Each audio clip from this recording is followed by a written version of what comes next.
Travel along, Catholic pilgrims, as we learn from St. Augustine, Doctor of the Church, while we read his book, Confessions. Welcome, Catholic pilgrims. I hope you are having a good day out there. We're going to head right into the readings by opening to page 209 and reading from Book 10, Chapter 4. But what good do they hope will be done if they listen to what I say? Is it that they wish to join with me in thanking you when they hear how close I have come to you by your grace, and to pray for me when they hear how far I am set apart from you by the burden of my sins? If this is what they wish, I shall tell them what I am. For no small good is gained, O Lord my God, if many offer you thanks for me, and many pray to you for me. Let all who are truly my brothers love in me what they know from your teaching to be worthy of their love, and let them sorrow to find in me what they know from your teaching to be occasion for remorse. This is what I wish my true brothers to feel in their hearts. I do not speak of strangers or of alien foes who make treacherous promises and lift their hands in perjury. But my true brothers are those who rejoice in me in their hearts when they find good in me, and grieve for me when they find sin. They are my true brothers, because whether they see good in me or evil, they love me still. To such as these I shall reveal what I am. Let them breathe a sigh of joy for what is good in me and a sigh of grief for what is bad. The good I do is done by you in me and by your grace. The evil is my fault. It is the punishment you send me. Let my brothers draw their breath in joy for the one and sigh with grief for the other. Let hymns of thanksgiving and cries of sorrow rise together from their hearts, as though they were vessels burning with incense before you. And I pray you, O Lord, to be pleased with the incense that rises in your holy temple, and, for your name's sake, to have mercy on me, as you are ever rich in mercy. Do not relinquish what you have begun, but make perfect what is still imperfect in me. So, if I go on to confess, not what I was, but what I am, the good that comes of it is this. There is joy in my heart when I confess to you, yet there is fear as well. There is sorrow, and yet hope.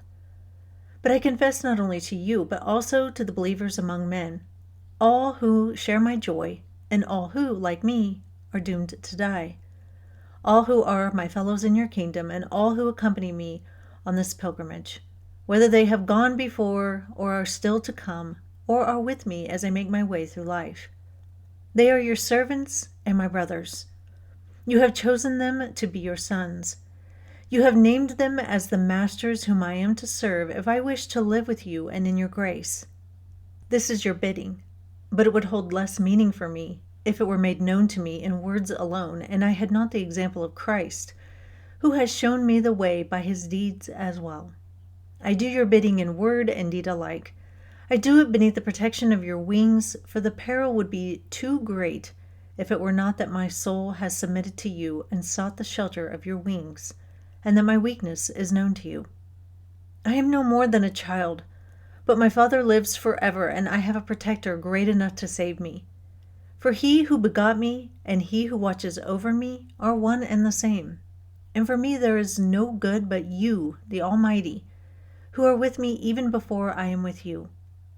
So to such as you command me to serve I will reveal, not what I have been, but what I have become and what I am. But since I do not scrutinize my own conduct, let my words be understood as they are meant.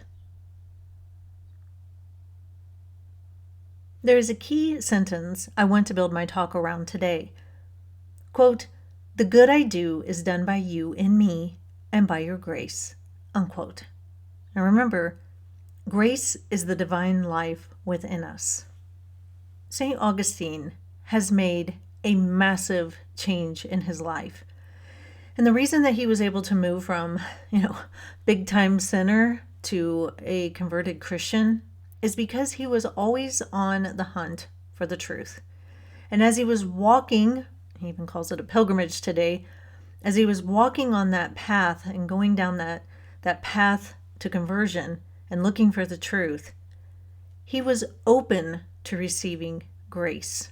He may not have recognized that that's what he was doing, but he was open to receiving it because he was looking for the truth. And God can definitely work with that.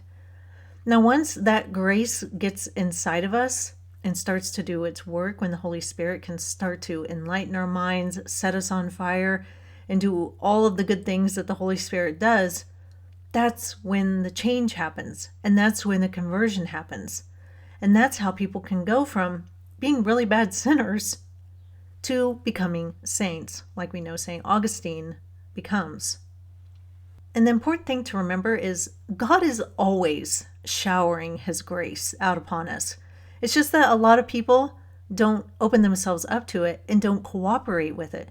But the second that we do, that's when God can get in and start to affect change.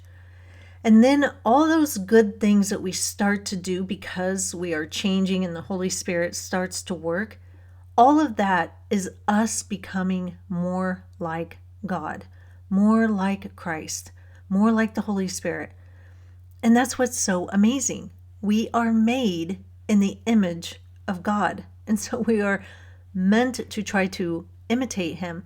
But really the only way we can do that is if he is infused into our soul. And the important thing to remember about grace is that there's not like a limit to it. Remember, God is infinite. And if grace is the divine life, it's not like we can tap it out.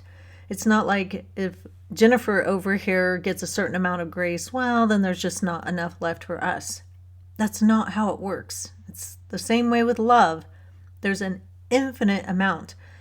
And the more grace that gets into our lives, the more good we are able to do, and we become more and more and more like Christ. And so we can do things that at one time in our lives seemed utterly impossible. There are times when you look at the saints and you look at their lives and you go, I don't know how they did it. Like you think of the martyrs who went into the Colosseum and had to sacrifice their lives and were martyred for being Christians. And we read that a lot of those martyrs went joyfully. And that just boggles my mind. But if you understand grace and you understand how it works and how it enables us to do things that go beyond human understanding and human reasoning, well, then I guess it kind of makes sense. And we look at them and we're like, well, if they can do it, what can I do if I open myself up to God's grace? And really, there's no telling. God has an amazing path for each one of us. He created each one of us with a purpose in mind. And he doesn't just give us a purpose and then, leave us hanging. No, he gives us our purpose. And then he wants to give us all this grace in order to help us fulfill it. So be sure, Catholic pilgrims, that you open yourself up to God's grace. And we can ask for it. We can always ask for grace. That is all for today. I will see you back here soon. And until then, live the faith boldly and travel well.